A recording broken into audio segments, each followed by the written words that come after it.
On the evening of June 14, 2006, investigators from the Moscow prosecutor's office stood at the edge of Bitsevsky Park, a sprawling forested area on the border of the southwestern administrative Okrug. The daylight was fading, the air growing colder, and the last commuters were leaving the nearby metro stations. For months, the park had carried an unease that few spoke openly about. A pattern of sudden disappearances, bodies found in ravines, injuries that did not match accidents. The police had been searching for a trace of order in what looked, at first glance, like chaos. Everything changed when a young woman named Marina Moskaleva, a 36-year-old colleague of the suspect, failed to return home from work. Her son found her last metro token and her phone logs, which contained a single clue: a call to a coworker, a man she rarely mentioned, Alexander Pichushkin. Detectives traced her route. She had entered Bitsevsky Park with him. She had never emerged. The next morning, search teams spread across the wooded terrain. Bitsevsky Park, with its deep ravines, shrouded paths, and abandoned Soviet-era constructions, was large enough to conceal anything. At the bottom of one of the slopes near the Chertonovo district, officers discovered a body. The skull was fractured in a pattern that was disturbingly familiar to investigators. A hammer blow delivered with precision, an empty vodka bottle placed beside the head. This detail, the bottle, matched the signature in a string of unsolved murders stretching back several years. Until this moment, the pattern had been difficult to confirm. The victims varied in age and gender. Their personal histories had no clear connection. The park was vast, and many deaths had been attributed to alcohol, accidents, or assaults unrelated to a serial killer. But the bottle placement had appeared too often to ignore. With Moskaleva's death, the investigation finally had a living thread to pull.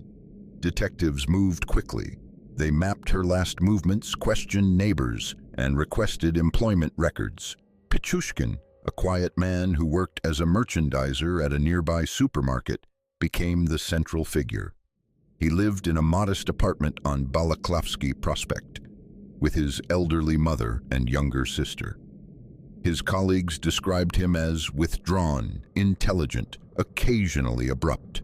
Few suspected anything unusual about him, but the surveillance footage from the metro told the truth.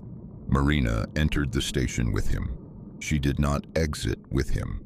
On June 16, 2006, officers arrived at Pichushkin's building. They found him calm, composed, almost indifferent as they escorted him to the police car. His apartment was tidy, orderly, and unremarkable, but his demeanor shifted when confronted with the evidence.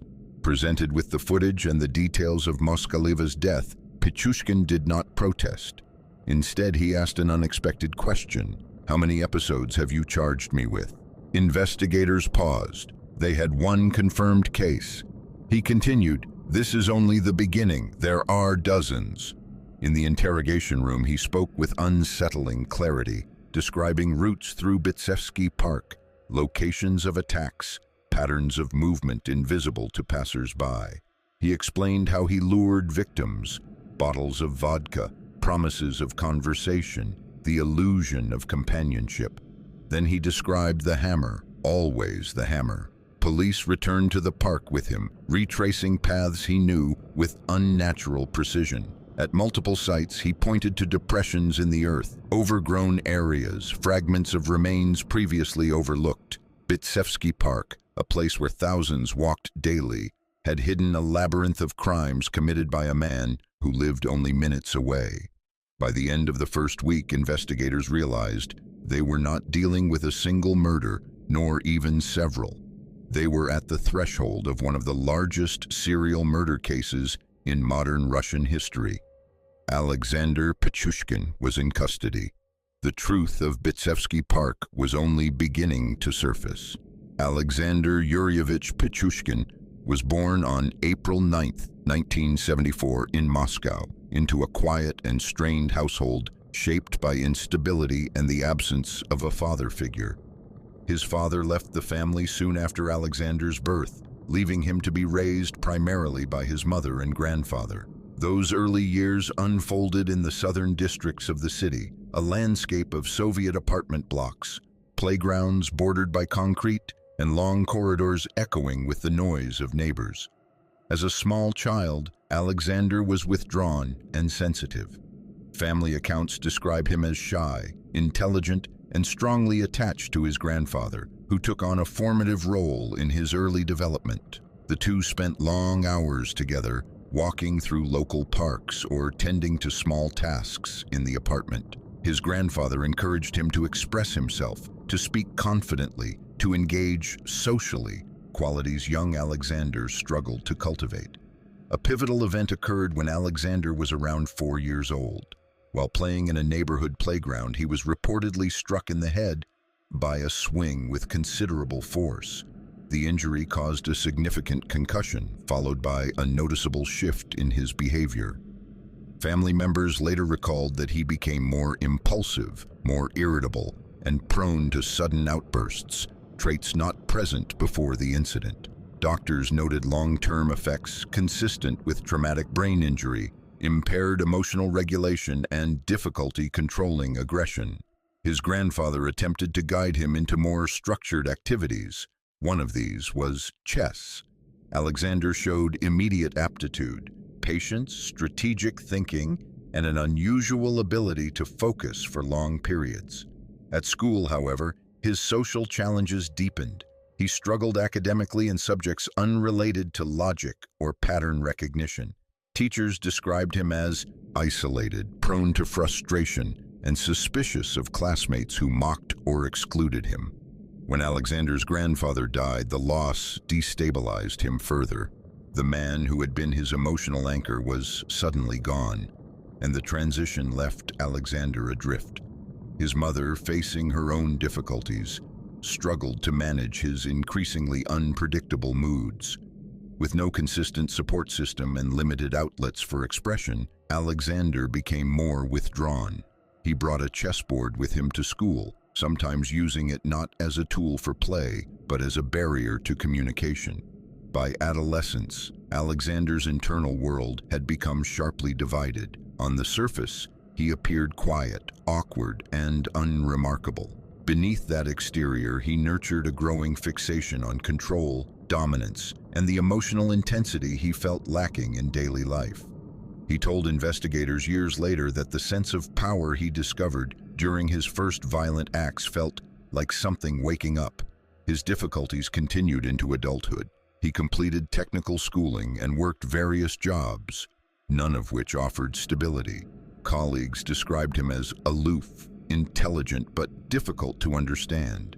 He spoke little about himself, avoided social bonding, and remained outwardly calm in ways that hid deeper turmoil. In his mid-20s, Alexander moved into a small apartment with his mother and sister on Balaklavsky Prospect, a short walk from Bitsevsky Park, a place he knew since childhood, a place where wooded trails offered privacy, obscurity, and a sense of detachment from the crowded city around it. This combination of early brain trauma, social isolation, unresolved grief, and growing internal volatility formed the foundation of what would later emerge in full, a pattern of violence rooted not in impulse but in calculation, ritual, and a chilling desire for control.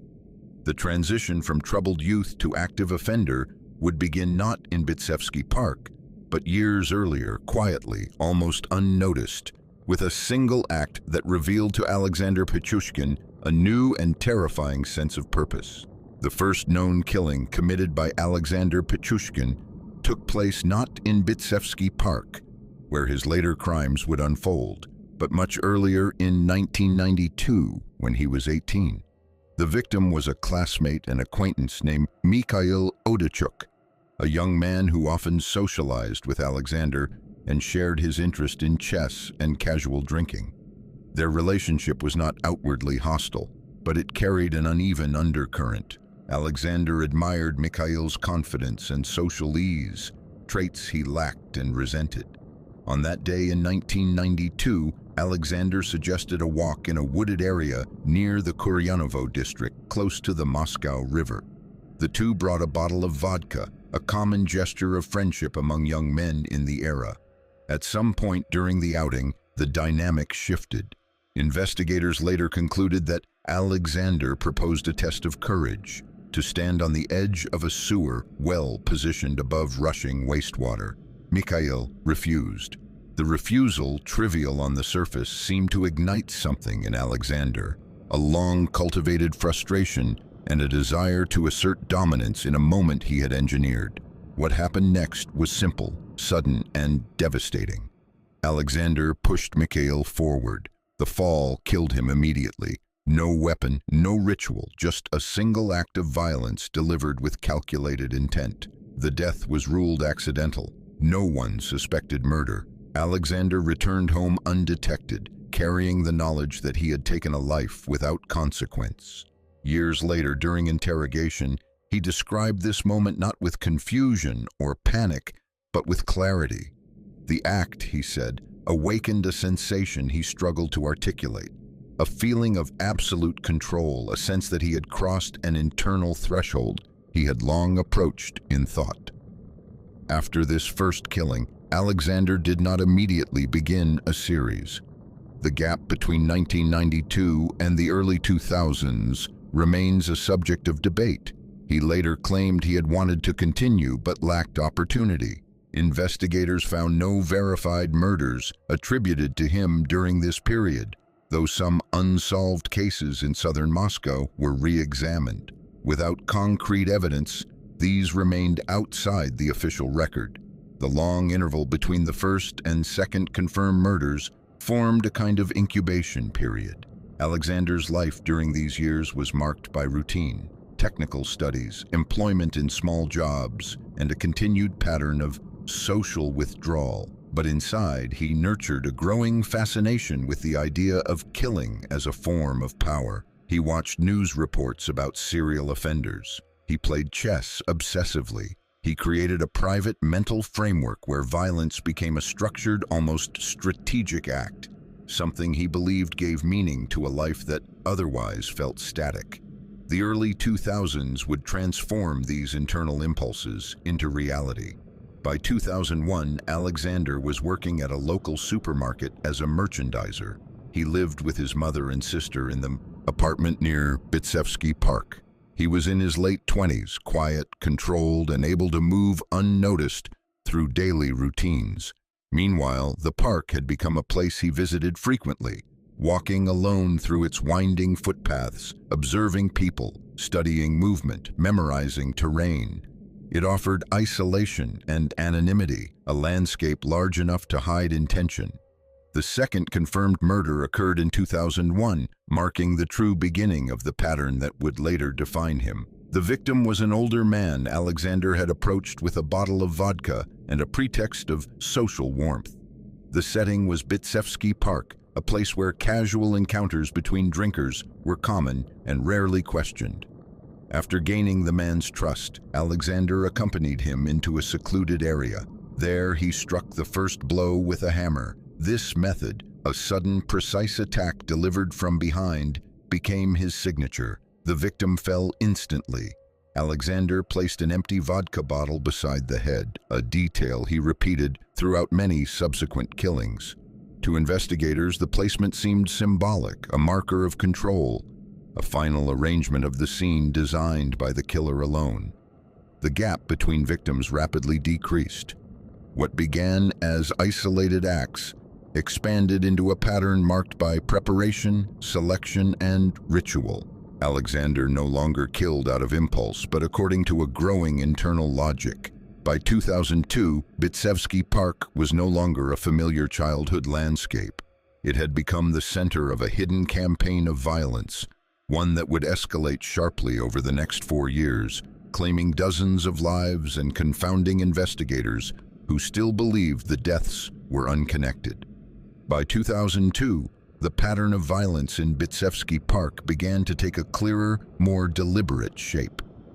The early murders created in Alexander Pichushkin a sense of momentum he had not experienced in the years following the killing of Mikhail Vodka. The park itself became a stage he understood intimately. its ravines, footpaths, abandoned structures, and zones where noise from nearby traffic faded into silence. In this environment, he found opportunity, concealment, and a kind of territorial familiarity that emboldened him. His selection of victims during these early years followed a pattern rooted in availability rather than personal history. Many were older men who drifted through the park drinking or resting on benches. They were individuals whose disappearances rarely triggered immediate searches. Pensioners living alone, marginalized residents, or men estranged from family. Alexander approached them with an ease that masked his intentions, offering vodka, initiating small talk, proposing a walk deeper into the park where they would not be disturbed. The weapon remained constant, a hammer kept hidden until the moment of attack. He struck from behind, swiftly and without hesitation. The blows were forceful, targeted, and delivered with the practiced precision of someone who had rehearsed the movement in his mind long before performing it. When the victim fell, Alexander placed an empty vodka bottle beside the head. This detail became a calling card, a small ritual that marked the scene with a consistent, chilling signature. In some cases, he pushed victims into sewer wells or drainage pits, echoing the method of his first killing. The park's geography, deep trenches, broken pipes, and concrete openings concealed by overgrown brush, offered numerous opportunities to hide bodies. Several early victims were found only by chance. Others remained undiscovered until Alexander himself pointed out their locations after his arrest. Between 2002 and 2004, the murders increased in frequency. The exact dates of each killing remain difficult to reconstruct, as many victims were never formally identified. Official investigations later confirmed that this period marked the transition from sporadic acts of violence to an established serial pattern. Each murder reinforced his internal sense of control, and each successful escape from detection strengthened his belief that the park belonged to him in a way ordinary citizens could not comprehend. During interrogations years later, Alexander described the emotional experience with unsettling detachment. He told investigators that the moment of killing brought him a sense of heightened clarity, as though the world sharpened into focus. He spoke of the act as a form of completion, a term that investigators interpreted as part of a long-formed psychological structure. His statements were not grandiose or dramatic. They were clinical, cold, and delivered as if recounting a routine. The interval between murders shortened again in 2005. Pichushkin began targeting a broader range of individuals. Alongside older male drinkers, he attacked younger men and occasionally women. This shift complicated the work of investigators, who initially attributed many deaths to alcohol poisoning, accidents, or unrelated violence common in large urban parks. Bodies were found scattered across different sectors of Bitsevsky, sometimes spaced weeks apart, sometimes only days. Despite the rising count, no single investigator had yet linked the deaths into a coherent pattern. Moscow is vast, and Bitsevsky Park covers more than 2,700 acres, a forest large enough to swallow evidence. Some victims displayed the signature hammer trauma. Others, found in water or in advanced decomposition, revealed little to forensic teams. Without a consistent investigative thread, the murders slipped into the background of routine police reports. For Alexander, this anonymity became part of the experience. He moved through the park unnoticed, returning to the same paths, observing the same benches, watching the same flow of people. Many of the murders occurred during early evening or twilight hours, when the park shifted from public space to something quieter, more isolated. He often described this transitional time as ideal, a blend of dimming light and thinning crowds. By late 2005, the number of murders attributed to him had exceeded 20, though none had yet been officially recognized as part of a serial pattern. Alexander himself later claimed that during this period, he envisioned a symbolic structure to his killings, a grand design he believed he was constructing through the number of victims. Investigators took these statements as personal mythology rather than factual planning, but they reflected his internal worldview: violence as a form of structure, murder as a methodical pursuit. The stage was set for the escalation that would follow in 2006, a year in which the murders would increase dramatically and the investigation would finally begin to notice the patterns hidden for years beneath the trees of Bitsevsky Park. By early 2006, Bitsevsky Park had become, in Alexander Pichushkin's mind, a private territory, a place where routine, anonymity, and geography worked in his favor. The density of trees, the steep ravines, and the network of footpaths allowed him to approach and retreat without attracting attention. The murders committed in these early years were still viewed by local police as isolated incidents.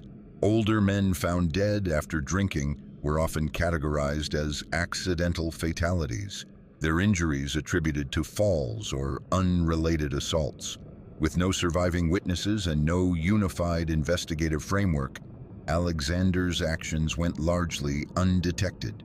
During this period, his methods became more refined. He was meticulous in choosing secluded locations.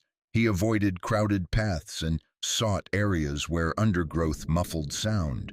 He understood the park's natural contours well enough to navigate it even at dusk, which became his preferred time for approaching victims. He often carried a small hammer concealed in a bag or pocket, and the attack, swift, silent, and decisive, followed the same motion each time. Victims varied in age and circumstance. Some were pensioners who frequented the park, carrying bags of groceries or bottles of beer. Others were younger men who accepted his offer to share vodka. In a few cases, he targeted acquaintances, men he knew from his neighborhood or brief interactions near the local market. All of them encountered him in moments of ordinary vulnerability, unaware of the danger behind his quiet demeanor. One of the most documented early victims of this phase was a man Alexander lured with a conversation about chess. The park had long been associated with informal chess matches, and that association made encounters feel natural, even friendly. After sharing drinks, Alexander guided him toward an isolated section near a concrete structure. There the attack followed the familiar pattern: a sudden blow, the placement of a bottle, and a quick disappearance back into the anonymity of the trees. As the number of deaths increased, Alexander began to frame his actions within a private logic that investigators later described as ritualistic organization. This is where he would eventually claim he was building a chessboard, a metaphor he used during interrogations to describe a symbolic tally of victims. Officially, authorities did not confirm this as an operational motive. It was part of his own narrative, but it revealed how he conceptualized the murders.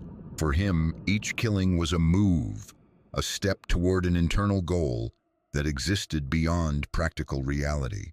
By the spring of 2006, his confidence had grown to the point where he sometimes returned to crime scenes, observing investigators or passers-by from a distance.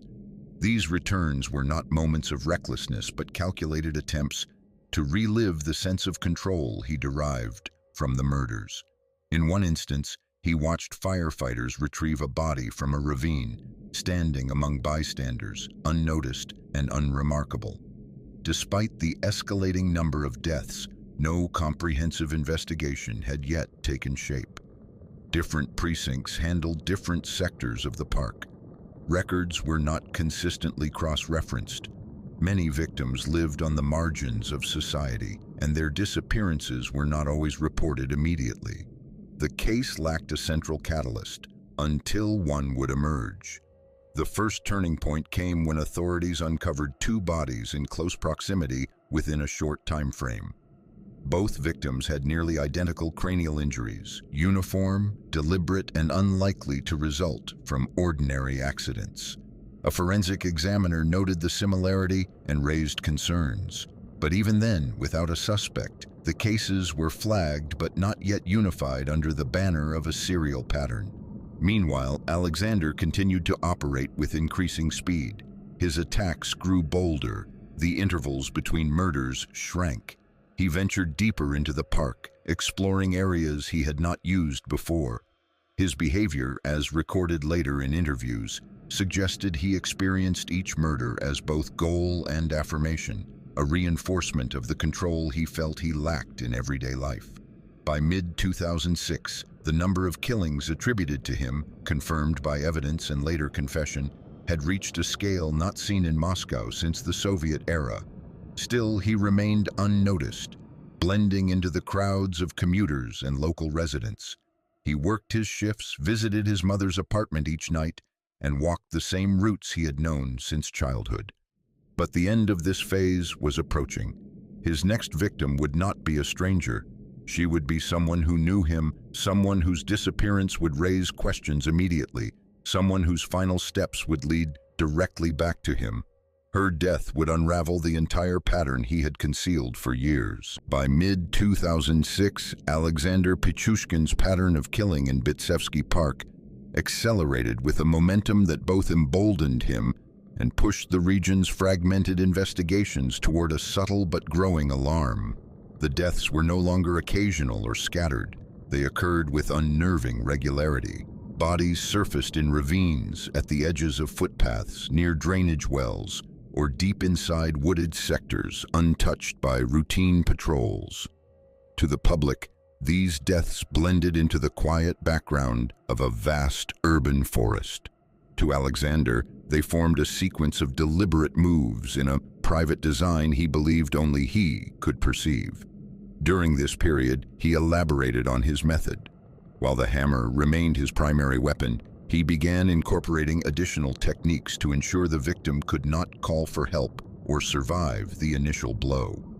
In several cases, he pushed victims into pits or wells after attacking them, believing the fall or water would erase traces. In other cases, he struck again after the victim fell, creating a pattern of repeated trauma that would later help forensic teams connect multiple incidents. What distinguished this escalation was not brutality, but repetition.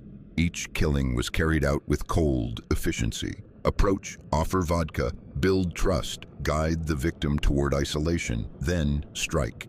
The ritual placement of a bottle or object near the head continued, serving as a personal mark on the scene.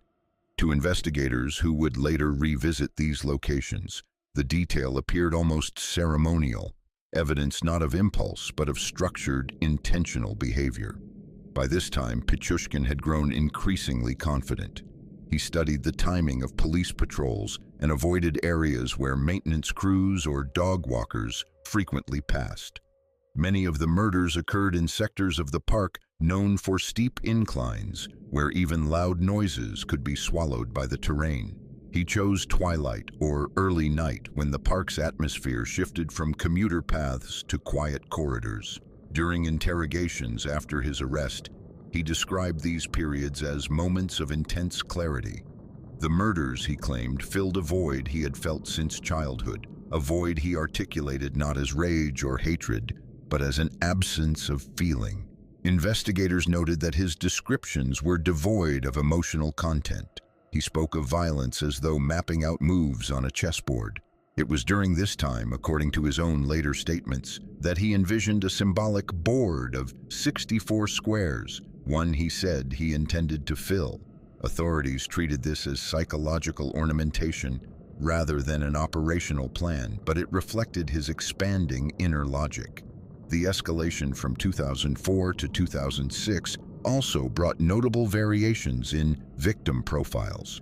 While the majority were men, pensioners, laborers, acquaintances from the local market, Pichushkin occasionally targeted women. These murders were fewer in number, but marked a shift in his self-perceived boundaries. In one documented case, he attacked a female victim whom he had encountered near the edges of the park. She resisted fiercely, and Alexander later admitted this deviation forced him to adapt his approach to minimize risk. Forensic specialists examining early 2006 cases observed a disturbing evolution. Many victims showed signs of multiple impacts, suggesting an increase in force and frequency. Bodies were often left in more exposed positions, as if Alexander had grown less concerned with concealment. Some investigators later speculated that he may have welcomed the possibility of discovery, not for notoriety, but as part of a personal challenge. His own statements hinted at this. He said he wanted recognition, though not in the sense of fame. He described wanting to be acknowledged as one of Russia's most prolific killers, a sentiment authorities documented carefully but placed within the context of his psychological profile. This period also saw Alexander begin to interact with certain victims before the actual encounters in the park.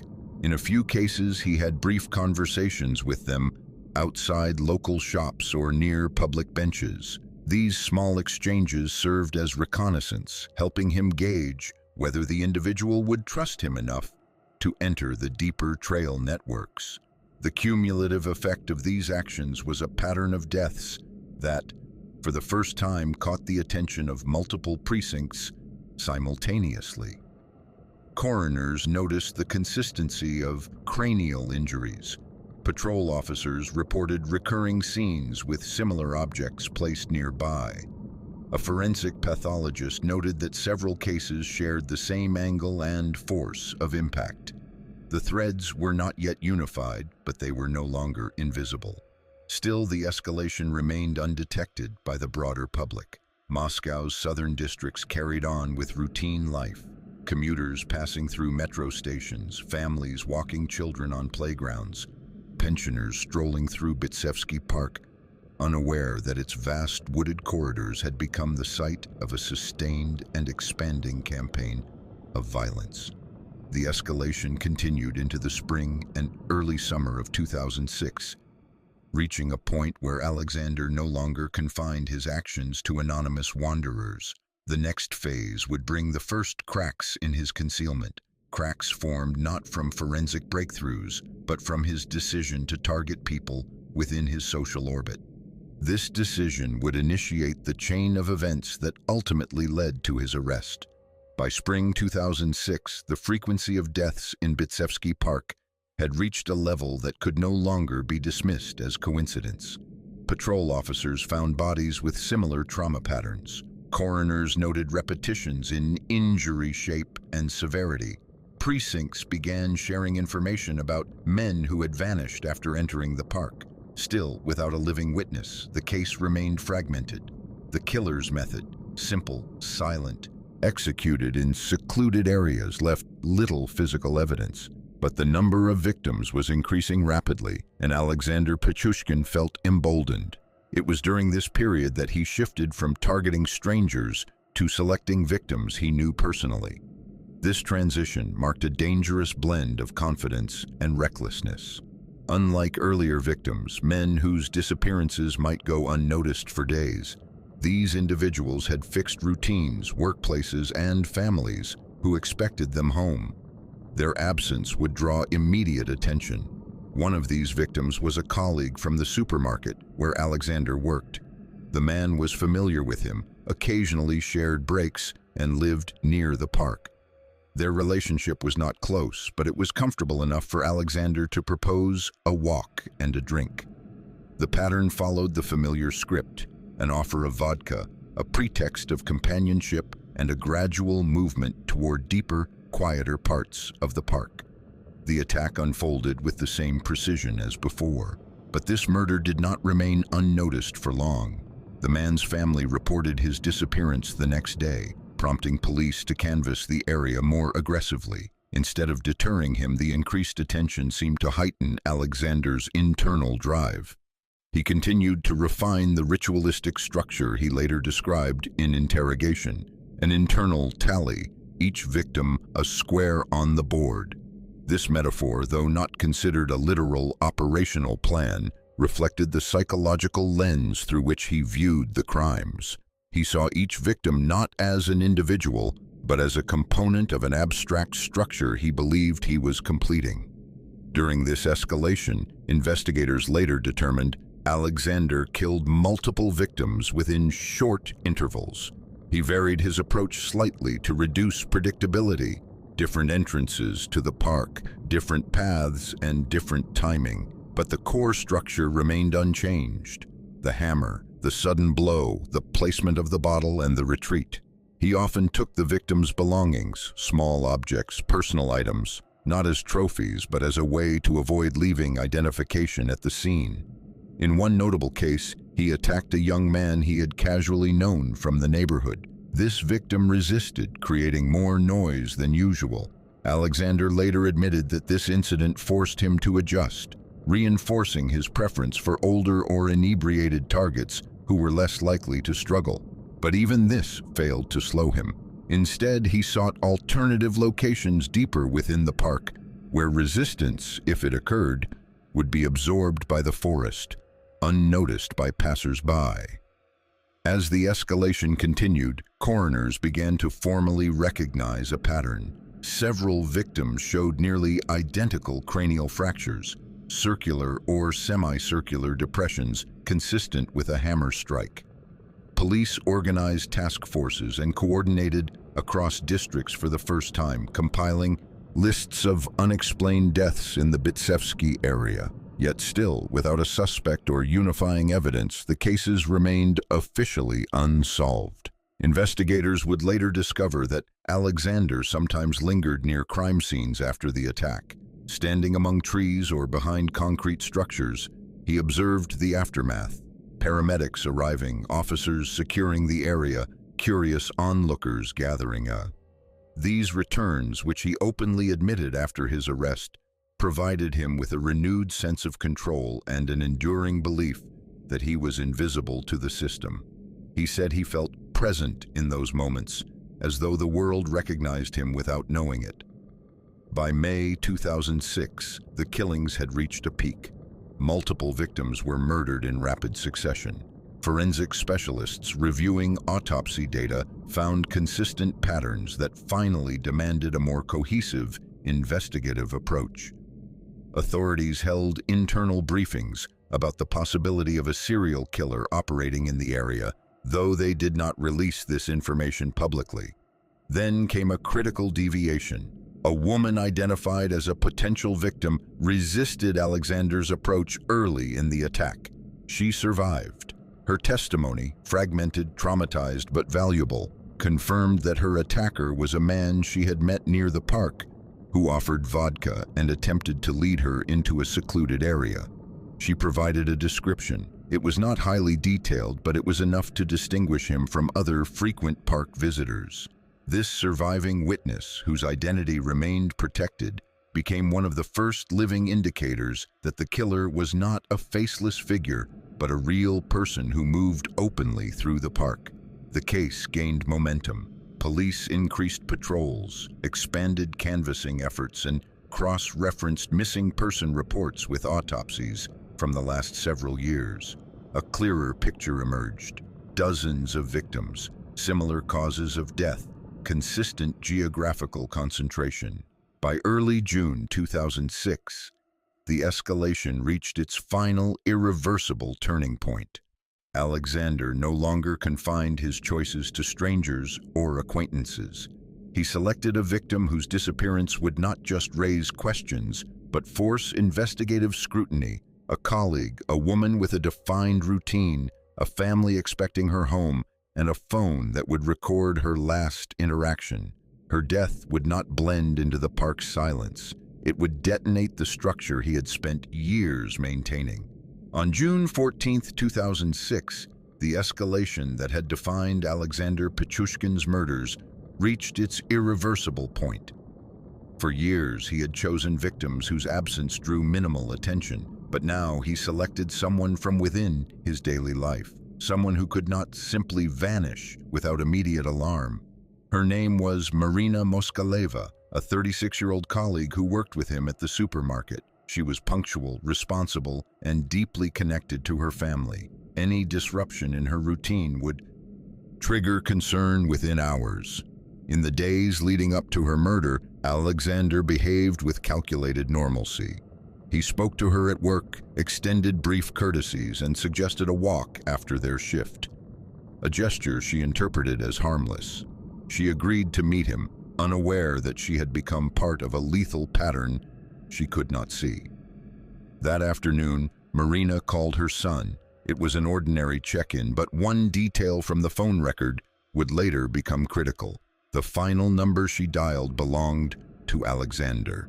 This call, preserved in the phone's log, would become the first hard link between him and a disappearance.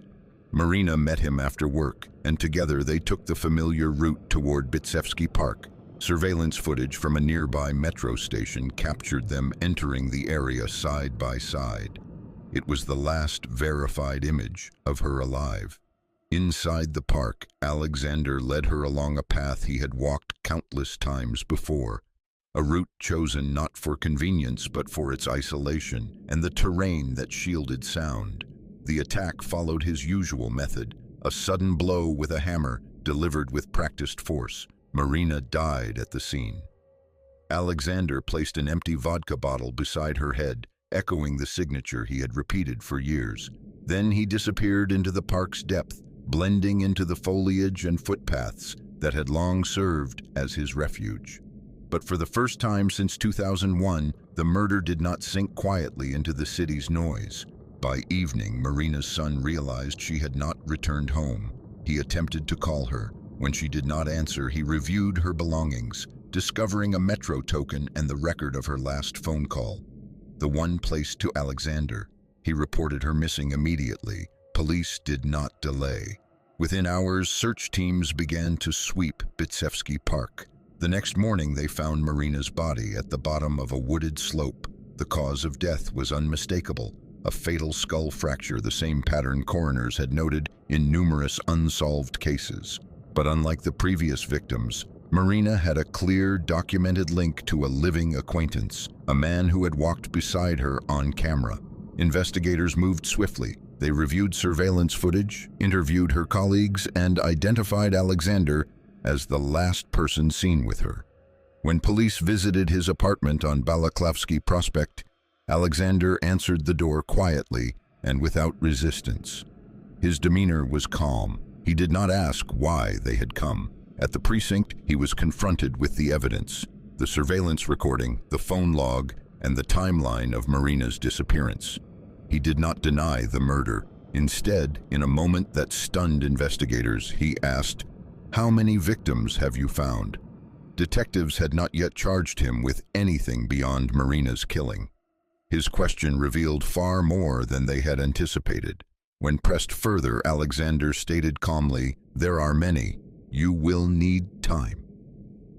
In the days that followed, he escorted investigators through Bitsevsky Park, guiding them to locations where bodies had been found and to others where they had never been discovered.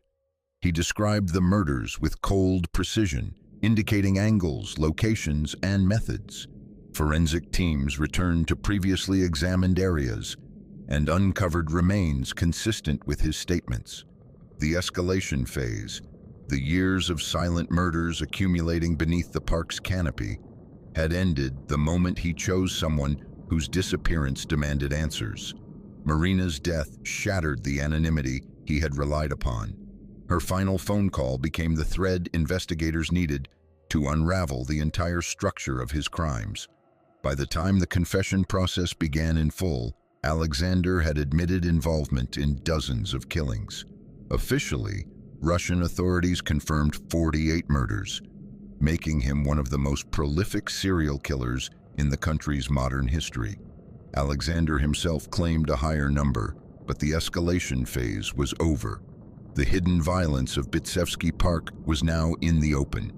The investigation that followed would be one of the most detailed and exhaustive in recent Russian criminal history. The arrest of Alexander Pichushkin on June 16, 2006, marked the beginning of one of the most extensive criminal investigations undertaken in modern Moscow. What had first appeared to be a single homicide quickly expanded into a case involving dozens of victims, a sprawling forest, and a suspect who spoke with unsettling openness. Investigators suddenly found themselves standing at the entrance to a labyrinth, one shaped not by chaos, but by years of methodical violence hidden beneath the ordinary calm of Bitsevsky Park. In the hours following his detention, Alexander maintained an eerie composure. He did not resist. He did not argue. He answered questions with clarity but volunteered details only when prompted. When confronted with Marina Moskaleva's death, he acknowledged responsibility without hesitation. It was not a confession born of pressure. It was a simple, almost indifferent statement of fact. When investigators asked him why Marina had been targeted, his answer reflected the same cold logic he applied to earlier victims. She was convenient, accessible, and within the sphere where he operated. But her death had consequences he had not calculated.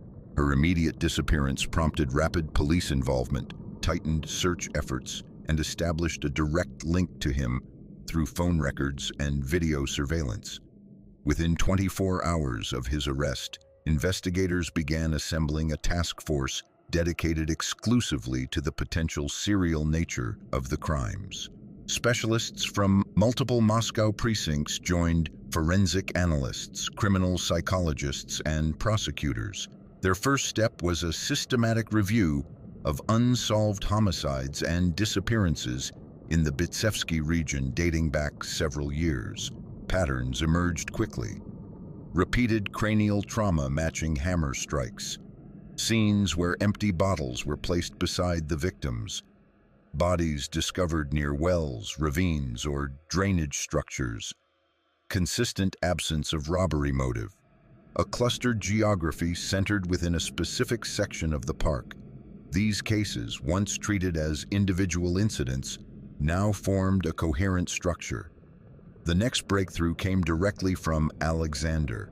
During interrogation, he offered to guide police through the park and identify the locations of victims.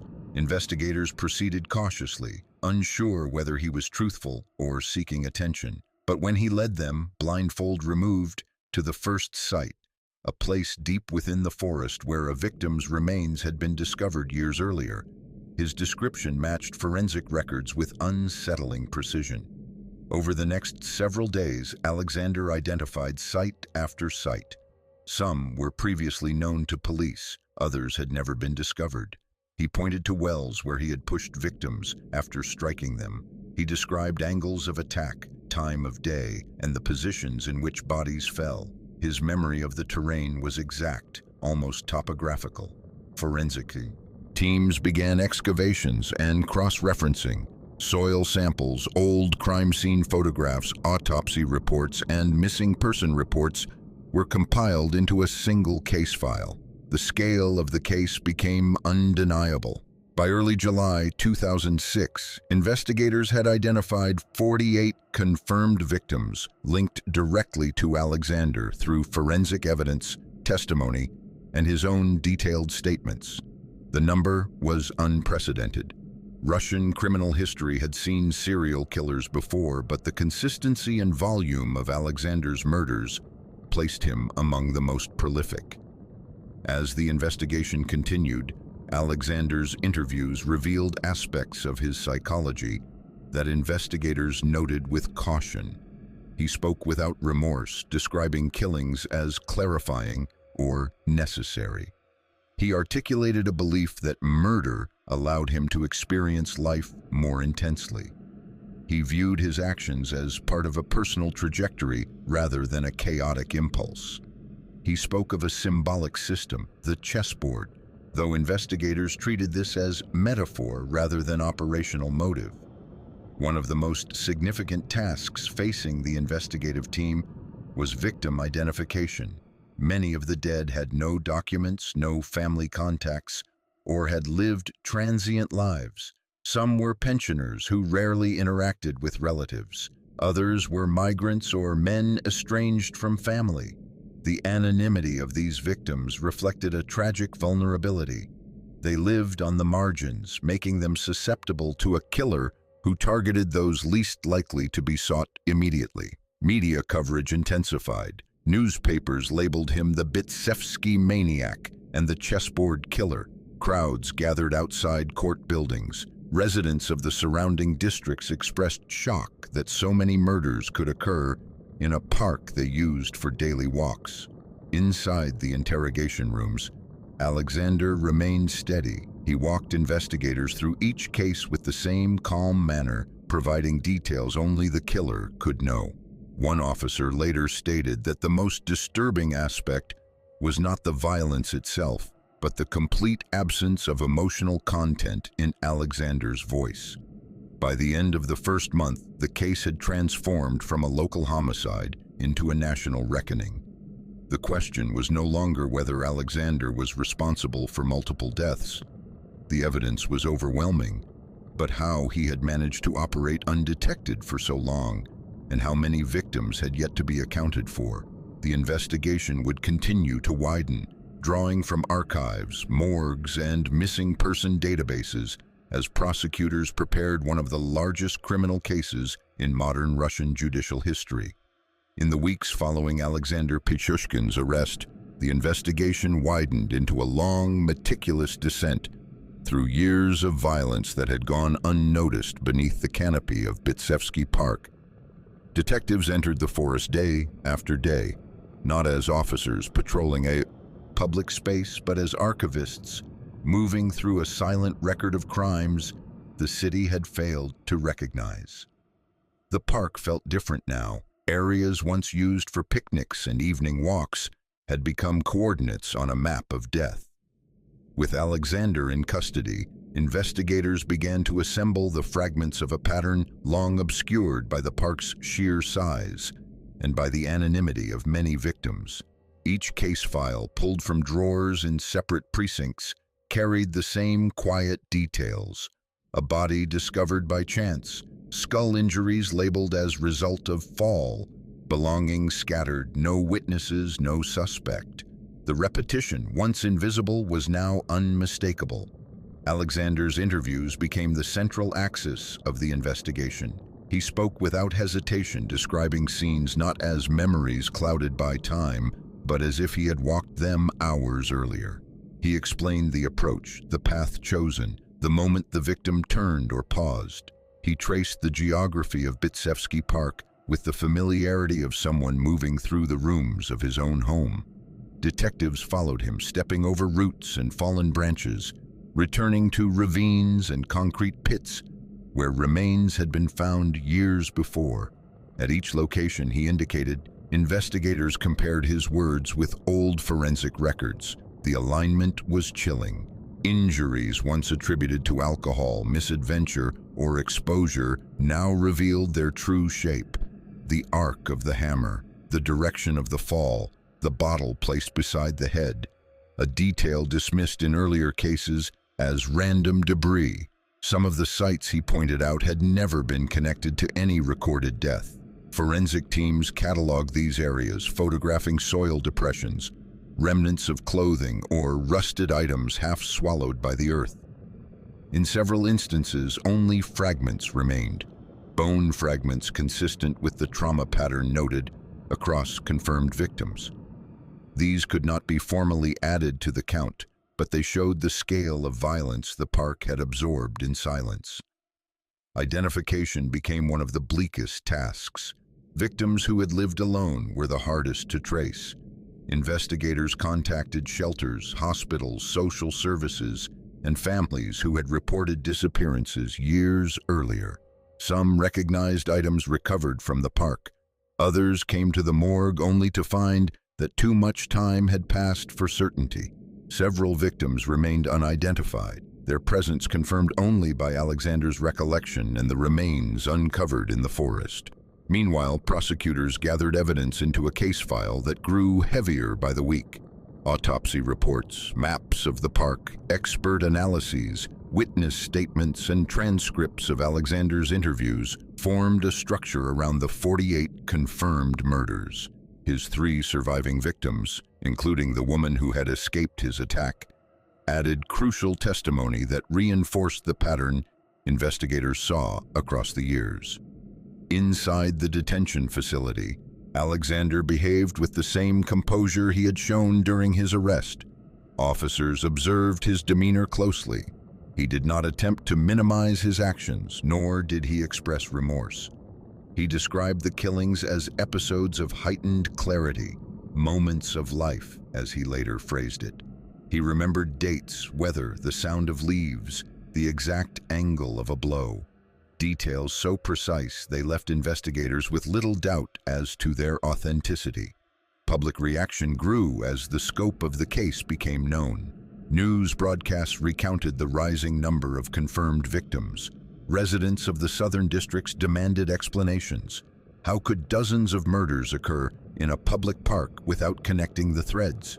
Why had so many deaths been recorded as accidents? What had allowed the killer to continue for so long? Authorities acknowledged the truth. Bitsevsky Park spanned multiple police jurisdictions, and many early victims fit profiles that did not immediately trigger large-scale investigations. Fragmented oversight had allowed the pattern to dissolve into administrative cracks. By late 2006, the case had taken its final shape. 48 murders were confirmed with evidence strong enough for prosecution. 3 additional victims survived their encounters. Alexander himself claimed a higher number, but courts proceeded only with what could be proven beyond dispute. The investigation was complete. The quiet forest that had concealed years of violence now stood exposed, mapped, catalogued, and forever changed. As autumn settled over Moscow in 2006, the investigation into Alexander Pichushkin reached its final, definitive stage. What had begun with the disappearance of a single woman had expanded into a mosaic of death spanning nearly a decade. Each confirmed victim added weight to the file. Each walkthrough of Bitsevsky Park deepened investigators' understanding of how a single individual had operated within a landscape so large, so ordinary, and yet so perfectly suited to concealment. Inside the interrogation room, Alexander remained composed, speaking with a steady voice that carried no tension or strain. Officers noted that he neither boasted nor minimized. He simply recounted. When he described the murders, he provided details with the detached clarity of someone recalling a sequence of tasks. His tone never rose. His posture remained controlled. This unnerving stillness became one of the most documented aspects of the case. Prosecutors now worked to transform years of scattered data into a structured narrative suitable for court. They mapped each murder chronologically, creating a timeline that stretched across the wooded interior of Bitsevsky Park. Photographs taken years apart were aligned with Alexander's statements. Forensic experts revisited old evidence, re-examining skull fractures and matching them with patterns consistent with a hammer strike. Specialists traced the trajectory of each blow, confirming that the injuries exhibited the same economy of force and angle. One of the central challenges was reconstructing the lives of the victims, many of whom left only faint traces in official records. Social workers were contacted, shelters were visited, notices were published. Some victims were identified only through a distinctive ring, a dental pattern, or a testimony from a neighbor who remembered them passing through the park weeks before disappearing. Others remained without names, their identities reduced to approximate age and physical description. This anonymity weighed heavily on investigators. They documented each case with the same attention, noting in the final file that several individuals remain unidentified, but their deaths are confirmed and directly linked to the accused. During this period, Alexander agreed to participate in multiple walkthroughs with investigators, guiding them through the darkening forest as leaves fell across the pathways. Officers followed him in silence, listening as he described his approach to each victim. The park was cold, quiet, and unchanged. Long shadows pooled beneath the trees. In these walkthroughs, the atmosphere of the investigation came into focus. Years of violence had unfolded here without witnesses, without shouts, without the city taking notice. These reenactments became key components of the prosecution's case. Alexander's descriptions matched the physical layout of each site in ways no outsider could have fabricated. The precision of his memory, the angle of a slope, the position of a broken pipe, the depth of a pit, strengthened the evidentiary chain. Prosecutors noted that he provided details independently without being prompted, and his statements corresponded directly with criminal reports filed long before his arrest. Meanwhile, public scrutiny intensified. Courtrooms remained sealed, but crowds gathered outside hearings, drawn by the scale of the case and the unsettling nature of the confessions. Newspapers published diagrams of Bitsevsky Park, marked with approximate crime locations. Residents recalled walking those same paths, unaware that they were passing the sites of murders. The city grappled with the realization that ordinary spaces could hold extraordinary darkness. By early 2007, the investigative phase formally concluded. The case file contained 48 documented murders with supporting evidence, 3 attempted murders with surviving victims, multiple forensic reviews, psychological evaluations, transcripts of dozens of hours of interviews, topographical maps of Bitsevsky Park, and detailed crime scene analyses. Prosecutors prepared to move forward, submitting the case to the Moscow City Court. They described it as one of the most extensive homicide investigations in Russian judicial history, unparalleled in scope, complexity, and number of victims. As the trial approached, Alexander's behavior remained unchanged. He showed no agitation, no fear, no remorse. Officers noted that he sometimes asked procedural questions, but never about sentencing or consequences. His detachment persisted, as though the trial existed separate from him. For the families who had lost loved ones, and for those whose relatives would never be identified, the approaching court proceedings represented the final step in a process that had spanned years. The city waited for closure, though closure in such a case could never be complete. The investigation was finished. Bitsevsky Park had revealed its secrets. The final stage, trial, sentencing, and the end of the case was now imminent. The trial of Alexander Pichushkin began in September 2007 in the Moscow City Court, unfolding under a level of scrutiny rarely seen in modern Russian criminal proceedings. Long before the first session opened, the courthouse had become a focal point for families of victims, journalists, and curious onlookers drawn by the scale of the case. Inside, however, the atmosphere was markedly different. Quiet, controlled, and heavy with the weight of years of violence now distilled into a single courtroom. Security was strict. Alexander entered escorted by officers seated behind reinforced glass. His posture was composed, almost motionless, as if he were observing rather than participating. Those present noted that he did not avert his gaze, nor did he react to the crowd's murmurs. He listened to the charges read aloud with the same stillness that had characterized his interrogations. Prosecutors presented 48 counts of murder and 3 counts of attempted murder, all supported by forensic evidence, site confirmations, and Alexander's own detailed statements. The court examined maps of Bitsevsky Park marked with crime locations, autopsy reports outlining consistent patterns of cranial trauma, and testimonies from investigators who had followed him through the forest during reenactments. Surviving victims gave carefully protected statements describing the sudden violence and their narrow escapes. Alexander spoke when asked, answering questions without hesitation. He did not deny the crimes. His tone remained flat, almost clinical. When asked why he continued killing, he offered no emotional explanation, only the assertion that life without killing lost its sharpness.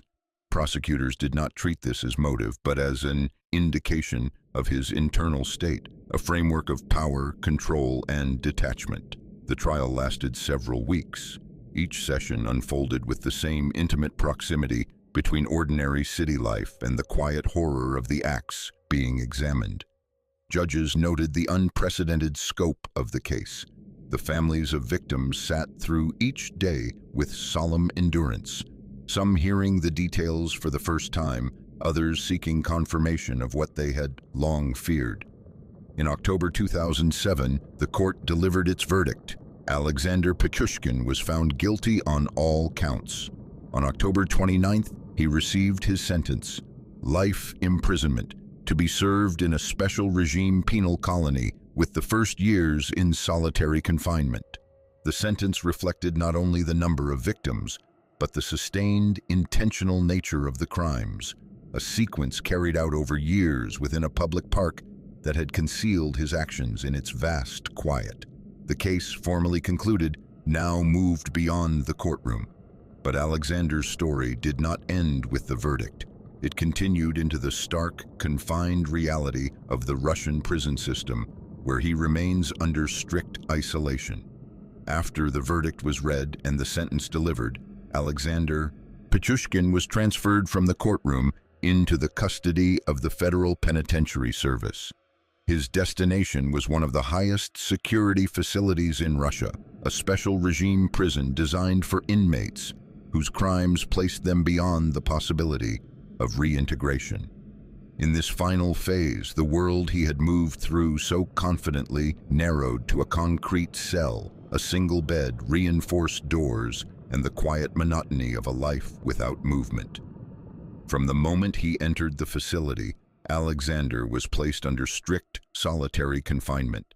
Regulations permitted no contact with other inmates. His interactions were limited to guards, medical staff, and the occasional inspector.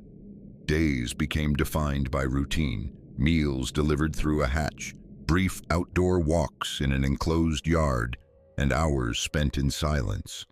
For someone who had once navigated the vastness of Bitsevsky Park with ease, the new reality was a stark inversion, from acres of wilderness to a few square meters of concrete. Reports from the prison indicated that he maintained the same controlled composure he had shown throughout the investigation and trial. He followed instructions, spoke little, and displayed no visible distress. Psychologists who evaluated him after sentencing noted that his emotional range remained limited, his perspective on the murders unchanged. He neither sought sympathy nor expressed remorse. He regarded the sentence as an expected outcome, not as a catalyst for reflection or regret.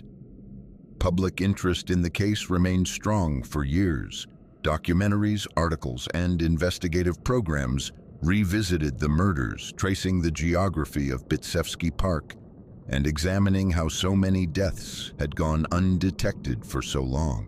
For many in Moscow, the case became a reminder of the fragility of public spaces, the way familiarity can conceal danger, and how ordinary routines can intersect unknowingly with someone capable of extraordinary harm.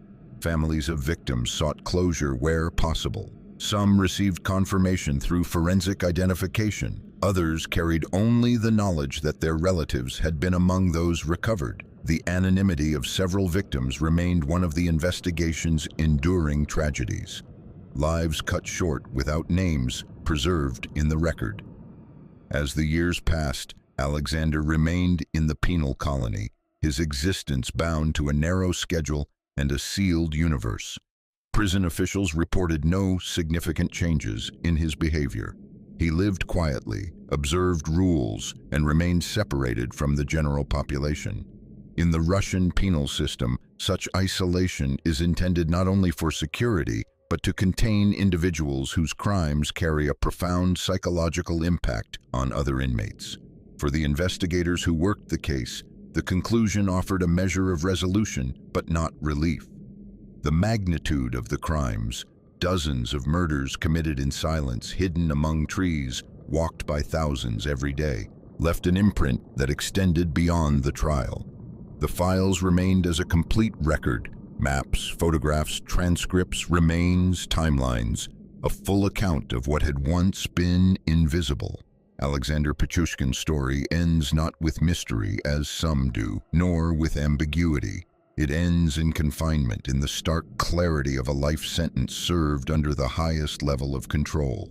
The park that concealed his crimes returned to its usual rhythms, its paths once again filled with ordinary footsteps. But its history and the investigation that uncovered it remained part of the city's memory, a reminder of the silence in which violence can thrive and of the long, patient work required to bring it into the light.